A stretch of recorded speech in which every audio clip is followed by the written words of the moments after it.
একজন শিক্ষক বলতেন, জীবনে যা কিছুই করো না কেন নিজের সুখের চাবিকাঠি অন্য কারো হাতে তুলে দিও না। কখনোই কারো উপরে এত বেশি নির্ভরশীল হবে না যে তার সামান্য অবহেলাতেই তোমার মন খারাপ হয়ে যায়, বিশেষ করে মানসিকভাবে।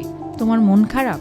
তাহলে তোমার যেটা ভালো লাগে সেটাই করো। প্রয়োজনে পবিত্র গ্রন্থ পড়ো, হেমন্তের গান শোনো, নিজের জন্য এক কাপ ধোঁয়া ওঠা চা বানাও, বিকেলের মিষ্টি রোদে আপন মনে হাঁটো, কিংবা প্রিয় লেখকের বইয়ে ডুব দাও। যদি কোনো সৃজনশীলতা থাকে তবে সেটাই হোক তোমার সঙ্গী।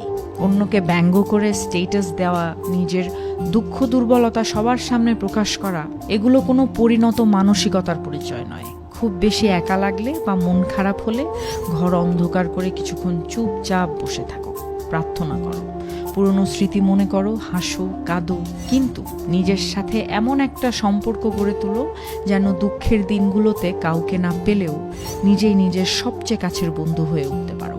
যদি কোনো কাজে সফল হও, নিজেকে পুরস্কৃত করো। যদি ব্যর্থ হও, নিজের সাথে একটু অভিমান করো, কিন্তু হাল ছাড়বে না।